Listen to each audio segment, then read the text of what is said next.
신약성경 110페이지 누가복음 10장 38절에서 42절까지 말씀을 저와 여러분들이 한 절씩 교독하고 마지막 절은 함께 읽겠습니다. 그들이 길 갈 때에 예수께서 한 마을에 들어가심에 마레다라 이름하는 한 여자가 자기 집으로 영접하더라.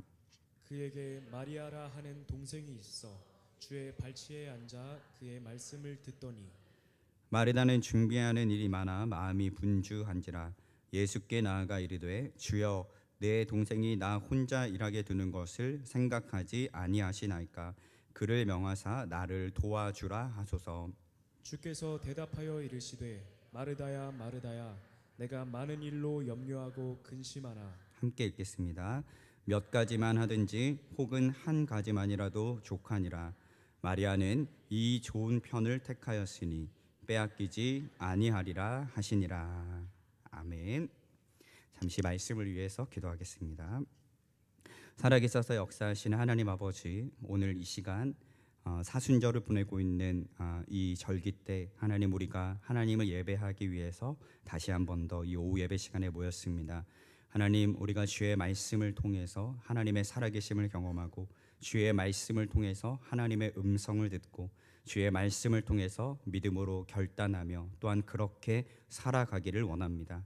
오늘 이 시간 하늘문을 활짝 열어주셔서 우리 가운데 말씀하여 주시고 그 말씀을 우리의 가슴 깊이 새겨서 하나님 살아가는 동안 생명의 말씀, 능력의 말씀, 귀하고 복된 열매 맺어질 수 있도록 성령 하나님, 오늘 이 시간 우리 가운데 임재하여 주시옵소서. 세상을 향한 분주한 마음들, 걱정과 근심, 염려, 이 시간 예수님의 보혈 앞에, 보혈을 의지해서 보좌 앞에 모두 내려놓고 오늘도 우리의 모든 짐을 짊어지시고 십자가에 오르신 예수 그리스도만을 바라볼 수 있는 복되고 아름다운 시간 될 수 있도록 역사하여 주시옵소서. 감사드리며 사랑이 많으신 예수 그리스도의 이름으로 기도하옵나이다. 아멘. 자, 우리 옆에 계신 분들과 함께 인사 나눴으면 좋겠습니다. 참 잘 오셨습니다. 이제 오후 예배 시간이 1시 30분으로 이렇게 땡겨지니까 밥을 먹고 나서 이렇게 좀 분주하기도 하고 그렇지만 또 적응이 되고 또 예배를 드리다 보면 하나님이 주시는 큰 은혜가 우리에게 있을 줄로 믿습니다. 오늘 이 시간을 통해서 우리가 다시 한 번 더 우리의 인생에 모든 짐을 짊어지시고 우리의 모든 문제를 해결하시기에 충분하신 예수 그리스도의 은혜를 깊이 경험할 수 있는 귀하고 복된 시간이 되기를 주님의 이름으로 축복합니다. 오늘 저는 본문의 말씀을 가지고 이 좋은 편을 택하라 라는 제목으로 은혜를 잠시 나누도록 하겠습니다. 매년 OECD에서 발표하는 세계 행복 순위에서 한국은 38개국 중에 몇 위를 했을까요? 조사를 보니까 작년 기록을 보니 35위에 그쳤습니다. 눈에 띄는 경제 성장에 비해서 행복도는 현저히 지금도 낮은 것을 알 수가 있습니다. 2011년도에 행복도가 71%가 나왔었는데 약 10년이 지난 지금 작년에는 14%나 감소한 57%밖에 되지 않았다. 자, 그 원인이 무엇일까요? 전 세계 평균적으로 이 행복감을 가장 많이 느끼는 영역이 바로 관계였습니다. 인간 관계였는데 예를 들어서 자녀와의 관계 또는 배우자와의 관계, 또 친척과의 관계, 또 친구와의 관계 등에서 가장 많은 행복도를 전 세계적으로 얻었다고 대답을 했습니다.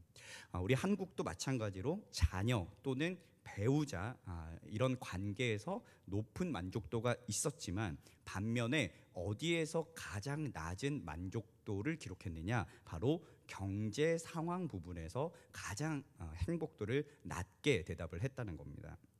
즉 행복을 우리가 추구하기에는 현실적인 문제가 너무나도 크기 때문에 이것을 스스로 해결하지 못하고 염려나 걱정 속에 살아가는 사람들이 많이 있다라는 것을 반증해주는 결과이겠죠.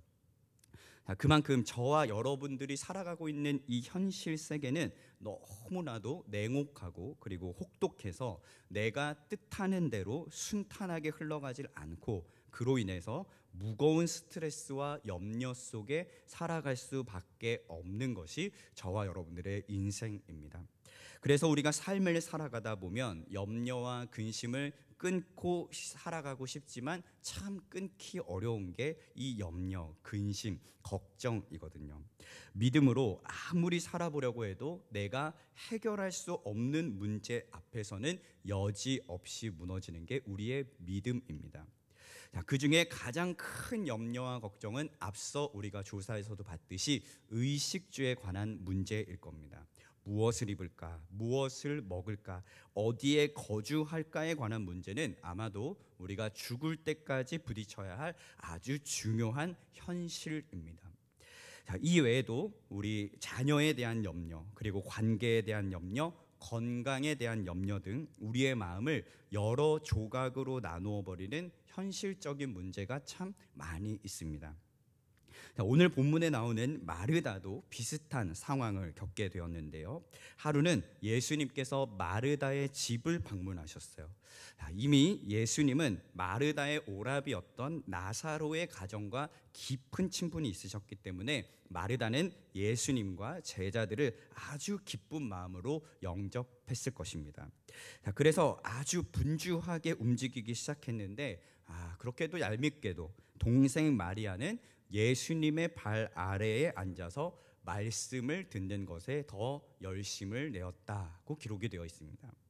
그래서 마르다가 아쉬운 마음을 예수님께 이렇게까지 표현을 했어요. 40절을 보니까 마르다는 준비하는 일이 많아 마음이 분주한지라 예수께 나아가 이르되 주여 내 동생이 나 혼자 일하게 두는 것을 생각하지 아니하시나이까 그를 명하사 나를 도와주라 하소서.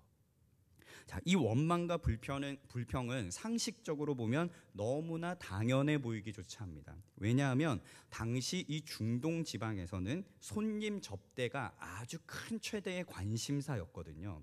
더구나 예수님을 포함해서 제자들까지 최소한 13명이 넘었을 예수님의 일행을 아주 정중하게 대접한다는 것은 마르다 혼자의 힘으로는 굉장히 벅찬 일이었기 때문에 그렇습니다. 자, 우리 어머님들도 여기 계시지만 예를 들어서 명절에 음식을 한창 만들고 있는데 너무나도 얄밉게도 시누이가 저 구석에 앉아서 아무 일도 하지 않는다. 자, 그러면 여러분 얼마나 분노가 차오르시겠어요. 남자인 제가 생각해도 분노가 차오르는데 우리 어머님들은 오죽하시겠냐고요.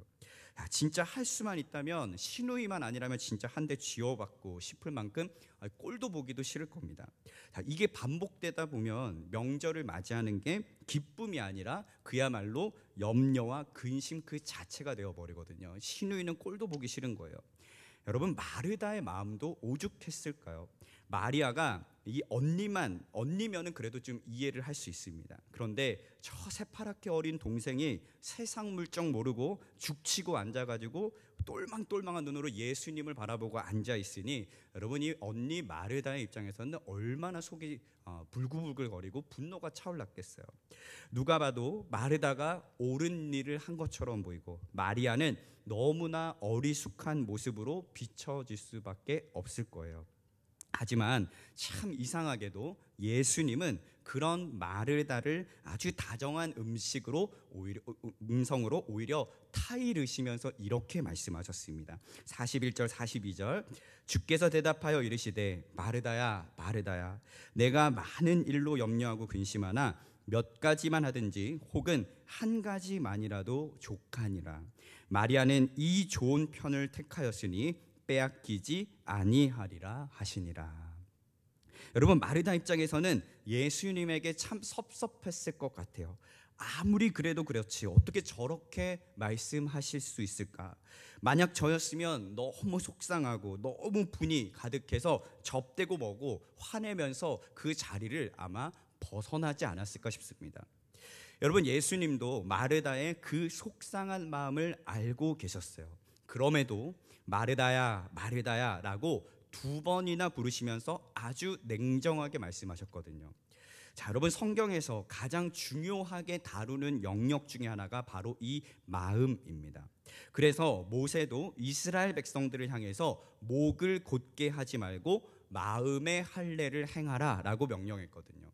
자, 그런데 오늘 본문에서 염려하고 근심했다는 표현을 보자면 마르다의 마음이 과도한 어떤 욕구와 욕심으로 인해서 어지럽게 분열이 되었다. 그 마음이 나뉘어지고 여러 방향으로 분산되어 있었다는 것을 알 수가 있습니다. 마르다는 음식으로 무엇을 준비할까? 좌석 배치를 어떻게 해야 될까? 마리아는 도대체 왜 나를 돕지 않는 걸까? 예수님은 그런 마리아를 향해서 왜 한 말씀도 하시지 않는 걸까? 라는 생각으로 마음이 심히 분열되어 있었다는 겁니다. 마르다가 접대를 준비하는 일도 매우 가치 있는 일이었습니다. 여러분, 예수님의 일행을 보다 더 잘 대접하려는 그녀의 선한 동기 자체는 너무나도 아름다운 일이죠.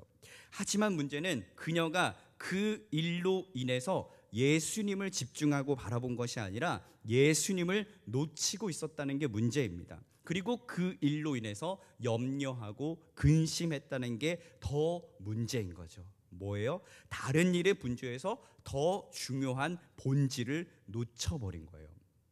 자, 반면에 마리아는요, 예수님에게 관심이 있었어요.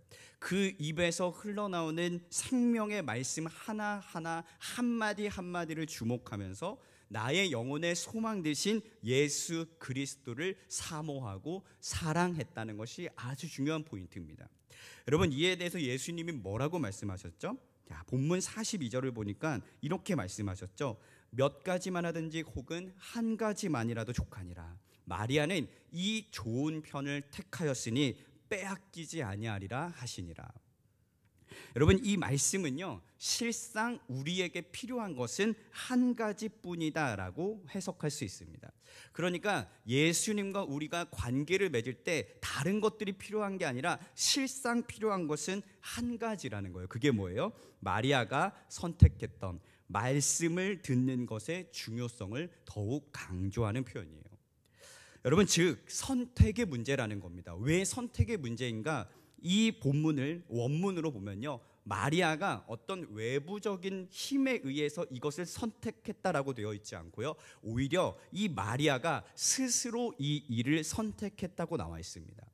자, 그러니까 여러분, 우리가 마르다처럼 염려와 근심을 선택할 것인가, 아니면 마리아처럼 예수님의 말씀을 듣는가 선택할 것인가에 관한 문제라는 것입니다.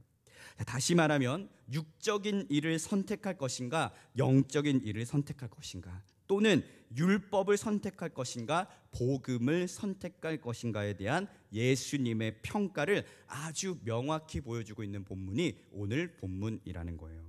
자, 이에 대해서 여러분, 사도 바울도 이렇게 이야기했습니다. 로마서 2장 29절을 보면 오직 이면적 유대인이 유대인이며 할례는 어디에다 해야 된다고요?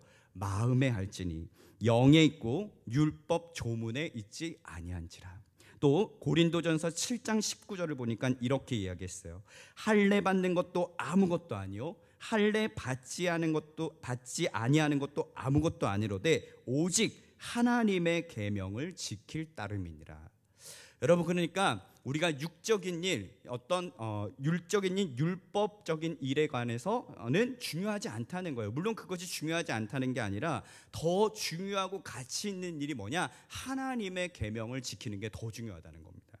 자, 그러니까 여러분, 외적인 할례도 너무나도 귀하지만 하나님의 말씀에 순종하는 것이 더 귀하고 본질적이라는 것을 오늘 예수님께서 선포하고 계신 겁니다. 즉, 여러분, 지금 예수님은 마르다가 했던 일도 너무나도 귀하게 여기셨지만 그보다 마리아가 했던 영적인 일을 더 귀하게 보셨다는 것을 암시해주고 있어요. 왜냐하면 그것이 변하지 않는 본질이자 진리이기 때문이죠. 여러분, 마르다도 좋은 편을 선택했습니다. 하지만 마리아가 더 좋은 편을 택한 거예요. 그 결과는 아주 자명합니다. 마르다는요, 염려와 근심이 가득했지만 마리아는 어떻게 됐나요? 이후에 예수님의 장례를 준비하면서 향유 옥합을 깨뜨리는 성경에서 아주 중요한 역할을 감당하는 사람이 되었다는 것입니다. 여러분, 얼마 전에 저희 부모님께서 정말 오랜만에 저희 집을 방문을 하셨어요. 이런저런 이야기를 하다가 저희 가정이 지금까지 정말 휴가를 제대로 가본 적이 없구나라는 이야기가 나오게 되었습니다. 생각해 보니까 제가 유치부, 아동부, 중고등부를 지나는 동안 제대로 휴가를 다녀온 적이 거의 없었더라고요. 왜냐하면 교회 스케줄상 여름 휴가를 갈 수 있는 환경이 안 됐습니다. 제 고향교회 주변이 계곡이 있었거든요. 그래서 여름이면 항상 피서객들이 이렇게 여름을 즐기러 왔었는데 저희 어머니가 교회에서 파송한 선교사님들 이 선교비 후원금을 마련해야 된다고요. 7월부터 8월까지 뭘 하셨느냐? 교회에서 아이스크림을 파셨어요. 그래서 그것을 수익으로 삼아서 선교사님들께 보내주는 사역을 했으니 갈 수가 없죠. 그리고 저희 아버지는 이제 뭐 여름 성경 학교다, 그러면 뭐 중고등부 수련회다, 이래저래 여름 행사가 있으면 버스 운행을 하셨습니다. 그래서 버스 운행도 하셔야 되고 봉고차도 운전하셔야 되고 또 교회 관리도 하셔야 되니까 시간이 나면 어디를 가야 되냐? 교회로 가셔야 돼요. 또 저나 저희 누님들은 여름이다 겨울이다 상관없이 수련회, 예배, 뭐 문학의 밤, 뭐 모임이다 뭐다 해서 거의 교회에서 살다시피 하니까 가족끼리 따로 시간을 내서 여행을 갈 수 있는 시간이 없었어요. 그런데 생각해 보면 그 시절에는요, 이게 또 당연하기도 했어요. 그러니까 저희 가정만 그런 게 아니라 교회 대부분의 가정이 거의 다 그랬거든요. 그러니까 여름 휴가가 따로 없었습니다. 그냥 교회에 머무는 게 휴가였어요. 자, 여러분, 지금 생각해 보면 이것이 그리 뭐 대단한 일인가? 그리 뭐 대단한 것도 아니고 우리의 삶을 바꿀 만한 선택의 문제도 아니었지만, 그래도 어떤 우리가 생각하는 본질을 붙잡으려고 했던 그 작은 선택이 훗날 고난이 다가왔을 때, 저희 가정에게 고난이 다가왔을 때 버틸 수 있는 믿음의 근간이 되었다는 것을 부인할 수가 없습니다. 여러분, 그 부모님의 당연하게 보이는 선택 때문에 결국에는 제가 이렇게 목사가 되어서 사람 구실하고 있는지도 모르겠어요. 여러분, 사랑하는 성도 여러분, 우리가 삶을 살아가다 보면 염려와 근심을 가져다주는 인생의 문제 앞에서 수많은 선택을 내려야 합니다. 그 선택에 따라서 삶의 방향이 수도 없이 달라지고, 때로는 아주 작은 선택도 우리의 삶을 흔들 만한 충분한 결과를 가져오기 때문에 우리가 진지하게 결정을 내릴 수밖에 없거든요. 예를 들어서 내 눈앞에 핸드폰이나 TV 리모컨이나 성경책 이렇게 세 개가 있다고 한번 여러분 가정해 봅시다. 여러분들이 퇴근을 하거나 집을 들어갔을 때 여러분 그 책상에 핸드폰, 리모컨, 성경책이 이렇게 쫙 나와 있어요. 다 여러분의 평소 생활 습관을 비추어 볼 때 어떤 것을 선택할 것 같으세요? 여러분, 성경책을 선택하는 분도 물론 많으실 거라고 믿습니다. 하지만 대부분은 핸드폰이나 TV 리모컨을 선택하고 늦은 시간까지 시청하다가 잠에 드는 분들도 꽤 많으실 거예요. 뜨끔하신 분들 계시죠? 여러분, 이 선택에 대한 결과를 우리는 너무 잘 알고 있어요. 이미 다 알고 있습니다. 여러분, 핸드폰이나 리모컨을 선택하면 당장의 내 만족도는 높아질지도 모르겠지만 하나님과의 거리는 더 멀어질 수밖에 없어요. 반면에 여러분, 이 성경책을 선택을 해서 자리에 앉아서 집중해서 성경을 읽고 그 말씀을 마음에 담아서 기도의 자리에 나아가는 삶에는요, 당장의 가시적인 결과는 보이지 않을더라도 하나님과 조금씩 가까워져서 또 하루를 살아갈 영적인 힘을 얻게 된다는 것을 여러분 스스로도 잘 알고 있을 겁니다. 따라서 여러분, 우리의 삶에 염려와 근심이 가득한 문제를 만나게 될 때 우리가 해야 할 일은 무엇일까요? 마리아처럼 영적인 일을 선택하는 거예요.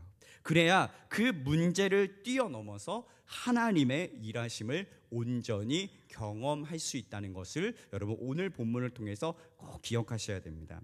자, 그래서 여러분, 사도 베드로는요, 초대교회 성도들을 향해서 이렇게 권고를 했어요. 자, 우리 베드로전서 5장 7절 말씀을 우리 한 목소리로 읽어보겠습니다. 시작.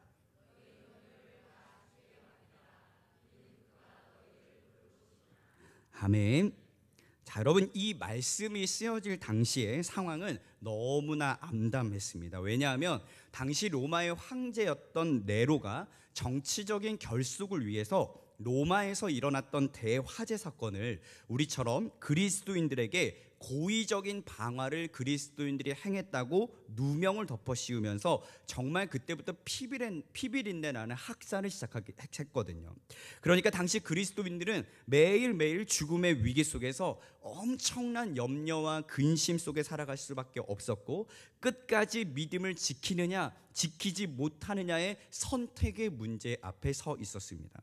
자, 그래서 사도 베드로는 당시 성도들이 이 엄청난 고난을 이기고 승리하기 위해서는 어떻게 해야 된다고 권고를 해요? 모든 염려를 주님께 맡겨버리는 신앙의 태도를 가져야 한다고 권고했습니다.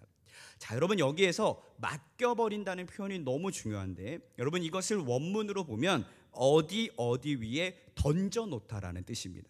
자, 여러분, 던져놓다, 맡겨버린다가 뭐고요? 어떤 내 인생에 문제가 있으면 그거를 어디 위로 던져버리는 거예요. 이게 맡겨버린다는 뜻입니다. 그런데 이 단어가 똑같이 어디에서 쓰였냐면, 예수님께서 예루살렘 성에 입성을 하실 때 그 주변에 있던 무리들이 자기의 겉옷을 벗어서 예수님이 타셔 했던 나귀의 안장에 그 겉옷을 올려버리는 거, 이때 맡겨버린다는 단어를 동일하게 썼습니다.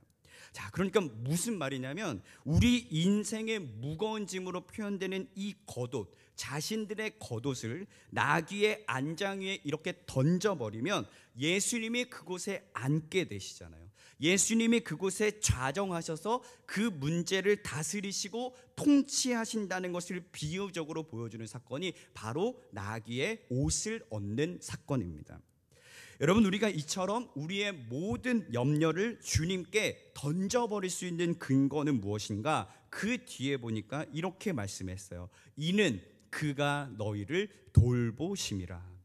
여러분, 여기에서 돌보신다는 표현은 의미를 보면 깊은 관심을 갖고 계신다는 의미입니다.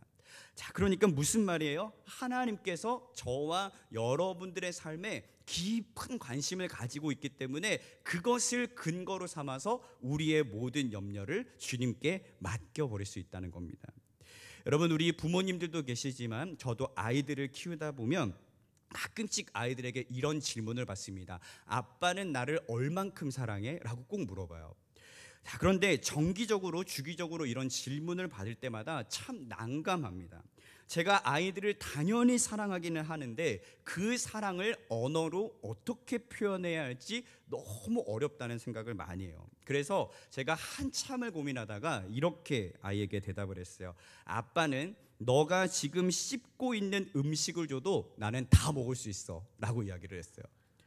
제가 먹었을까요? 안 먹었을까요? 당연히 먹지는 않았습니다. 먹지는 않았지만 제 마음은 정말 그랬거든요. 정말 그렇게라도 제 사랑을 아이들에게 표현할 수만 있다면 기꺼이 진짜 씹어 먹었을 거예요.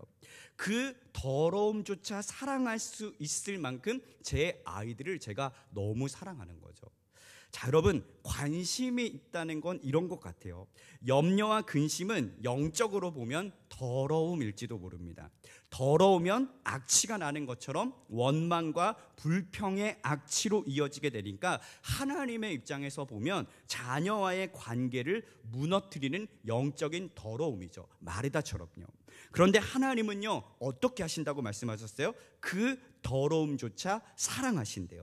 왜요? 사랑하신다는 거. 왜? 너무나도 사랑해서 깊은 관심이 있기 때문에 사랑하신다는 거예요. 그래서 그 염려, 근심, 걱정조차도 다 나에게 맡겨버리라고 권고하시는 겁니다.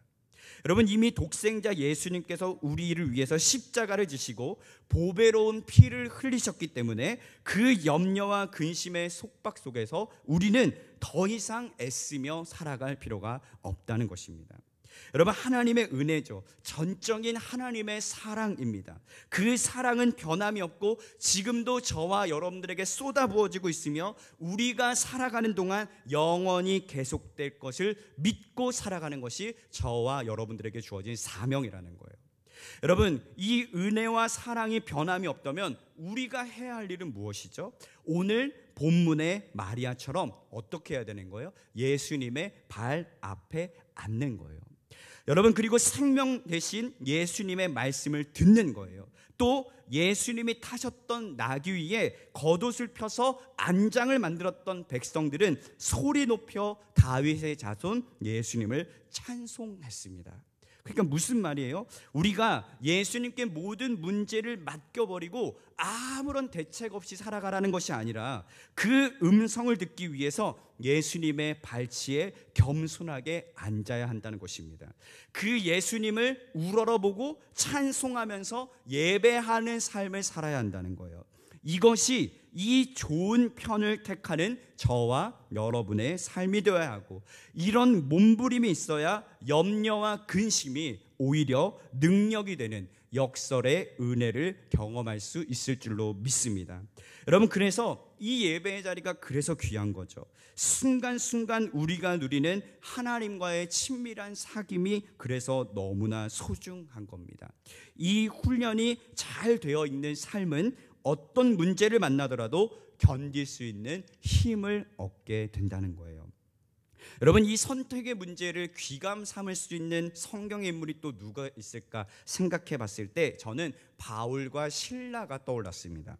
여러분, 사도행전 16장을 보면 바울과 실라가 빌립보에서 복음을 전할 때 귀신 들린 여종 하나가 쫓아와서 이들을 방해하게 되죠. 그래서 예수 그리스도의 이름으로 그 귀신을 쫓아버립니다. 그랬더니 이를 통해서 큰 돈벌이를 하던 그 여종의 주인들이 자신들의 수익의 소망이 끊어진 것을 보고 바울과 실라를 고소해버립니다. 그로 인해서 옷이 찢기고 그리고 매를 맞은 후에 그 발이 착고에 채워서 감옥에 갇히게 되는 사건이 나옵니다. 그렇구나 라고 가볍게 생각하실 수 있겠지만, 우리가 이런 상황이라고 한번 가정해 봅시다. 여러분, 사람들이 우리에게 막 몰려오더니 입에 담기 어려운 욕설을 내뱉으면서 여러분들이 지금 입고 있는 옷을 막 찢는 거예요. 속옷만 놔두고. 얼마나 수치스러워요. 여러분, 그냥 교양 있게 찢는 게 아니라, 단추를 하나하나 푸는 게 아니라 그냥 옷을 찢어버렸대요. 얼마나 수치스러워요. 여러분, 두렵기도 하고 또 그 사람들이 여러분들을 막 때리기 시작해요. 그냥 때리는 게 아니라 정말 전심을 다해서 여러분들을 때리고, 심하면 매를 가지고 여러분들을 마구 구타하기 시작합니다. 여러분, 그러니까 이 바울과 실라가 얼마나 두렵고 얼마나 수치스럽고 얼마나 염려와 근심이 많았겠습니까? 여러분, 바울이 고백하기를 자신이 유대인들에게 40에서 하나를 뺀 매를 무려 5번이나 맞았다고 했어요. 또 3번이나 태장을 맞았는데, 이것은 로마식 태형으로 보자면 채찍 끝에다가 납을 달아서 때리는 아주 무서운 형벌이었습니다. 거기에다가 사람들이 죽은 것으로 여길 만큼 심하게 돌로 맞아서 성 밖으로 끌려 나간 적도 있습니다. 여러분, 오늘 본문에 나오는 이 매가 어떤 시기였는지 우리는 자세하게 알 수는 없지만, 적어도 우리가 생각하는 것 이상으로 아주 끔찍한 형벌이었다는 것은 분명해 보입니다. 왜냐하면 오늘 본문에도 보니까, 사도행전 16장에 보니까 아주 많이 쳤다고 기록이 되어 있거든요. 자, 여러분, 이쯤 되면 오늘 본문의 마르다처럼 불평하고 원망해도 너무나 당연하다고 생각할 수 있지 않을까요? 다른 일도 아니고 복음을 전하다가 옥에 갇혀서 2발에 착고까지 채워졌는데 하나님을 향한 섭섭한 마음 다 표현할 수 없을 것입니다. 그런데 보세요, 여러분, 바울과 실라가 어떤 선택을 했는지 여러분 다 아시잖아요. 자, 우리 사도행전 16장 25절 말씀 우리 한 목소리로 다시 한번 읽어보겠습니다. 시작. 한밤중에 바울과 실라가 기도하고 하나님을 찬송하며 죄수들이 듣더라. 아멘. 자, 여러분, 바울과 실라가 무엇을 선택했죠? 기도하고 하나님을 찬송했다. 자, 그랬더니 어떻게 되었다고 하나요? 26절에 보니까 이렇게 되었습니다. 이에 갑자기 큰 지진이 나서 옥터가 움직이고 문이 곧 다 열리며 모든 사람의 매인 것이 다 벗어진지라. 아멘. 여러분, 바울과 실라라고 해서 염려하지 않았을까요? 근심하지 않았을까요? 내일이면 당장 죽을 수도 있는데 두렵지 않았겠어요? 그런데 이 두 사람은요, 그 문제를, 그 염려를, 그 근심과 두려움을 던져버린 거예요. 어디로요? 예수님께로. 예수님께 던져버리고 그들이 한 일은 무엇이에요? 기도하고 찬송하는 일이었다는 것입니다. 자, 여러분, 우리는 어떤가요? 염려와 근심에 파묻혀 살아갑니다. 해결할 의지도 없어요. 그래도 조금 괜찮으신 분은 예수님께 그 문제를 던져버리기는 합니다. 그런데 여전히 염려하고 근심해요. 이게 문제입니다. 여러분, 저도 마찬가지입니다. 제가 해결할 수 없거나 아니면 아주 소소한 인생의 문제로 인해서 염려하고 근심하는 일이 수도 없이 일어나요. 성경에서 말하고 있는 것처럼 염려와 근심이 우리의 삶 가운데 수도 없이 일어나요. 그래서 오히려 제가 청년들을 영적으로 돌봐야 되는데 오히려 청년들이 저를 가끔씩 걱정해 줄 때가 있습니다. 목사님 괜찮으세요? 무슨 일 있으신 건 아니시죠? 기도하고 있습니다. 뭔가 뒤바뀌었잖아요. 여러분, 저도 사람이니까 이런 말을 들으면요, 뭔가 좀 대단한 사람처럼 느껴지고 또 제가 힘을 낼 수 있으니까 일부러 더 그랬던 것 같아요. 그런데 어느 순간 깨달아지는 것이 그것이 교만이라는 것을 알게 되었습니다. 여러분, 제 만족을 위해서 스스로 염려와 근심을 선택해서 사람들의 동정을 얻으려고 하는 아주 고약한 심보를 보게 된 거예요. 오늘 본문의 마르다처럼. 여러분, 그래서 이제는 그렇지 않기 위해서 제가 더 예수님을 바라보려고 합니다. 말씀과 기도로 제 삶을 채우려고 애쓰고 있어요. 적어도 제가 맡고 있는 영혼들에게 염려나 근심이 되지 않으려면 정신을 아주 바짝 차려야겠다는 마음으로 하루하루를 살아가고 있습니다. 여러분들이 만약 염려와 근심을 예수님께 던지셨다면 이제 해야 할 일은 아주 명확한 거예요. 예수님의 발치에 앉는 겁니다. 말씀을 듣는 거예요. 말씀을 읽는 거예요. 말씀을 붙잡고 기도하는 거예요. 그 기도의 자리에서 하나님을 찬송하는 거예요. 여러분, 생명의 능력 되신 예수 그리스도를 우리가 우러러보고 그 영광의 임재 앞에 겸손히 엎드려서 경배하고 예배할 때 예수님은 우리를 향해서 이렇게 말씀하셨습니다. 이 좋은 편을 택하였으니 빼앗기지 아니하리라. 사랑하는 탑동 성도 여러분, 우리가 염려하지 않고 근심하지 않고 살아갈 수는 없습니다. 이것이 우리의 인생이요 어쩔 수 없는 운명이기도 해요. 다만 우리가 꼭 기억해야 할 것은 염려와 근심의 순간이 다가올 때 조금 더 가치 있고 본질적인 일, 영적인 일을 선택할 수 있다는 것입니다. 우리가 염려와 근심이라는 원에 갇혀서 마르다처럼 예수님의 말씀에 집중하지 못한다면 우리의 영혼은 차츰차츰 메말라 죽게 될 것입니다. 하지만 오늘 본문의 마리아처럼 그리고 나귀의 안장에 겉옷을 펼쳤던 백성들처럼 또는 바울과 실라처럼 예수님께 우리의 인생의 문제를 다 던져버리고 말씀을 가까이 하고 기도하면서 찬송하는 예배자로 살아갈 수만 있다면 그 염려와 근심이 오히려 하나님의 일하심을 경험하게 하는 축복의 통로가 될 거라고 저는 믿습니다. 사랑하는 성도 여러분, 더 가치 있는 일을 붙잡으시기 바랍니다. 더 본질에 집중하시기 바랍니다. 우리가 할 일은 그저 할 일은 엎드리고 바라보면서 말씀과 기도로 찬양과 경배로 우리의 왕 되신 예수님께 내 삶의 주권을 내어 드리는 것입니다. 여러분, 이 말씀을 가슴에 품고 우리를 돌보시는, 우리의 인생을 향하여 깊은 관심을 가지고 계시는 예수님과 한 주 동안 믿음으로 이 길을 걸어갈 수 있는 우리 귀한 성도님들이 되실 수 있기를 주님의 이름으로 간절히 축복합니다. 기도하겠습니다.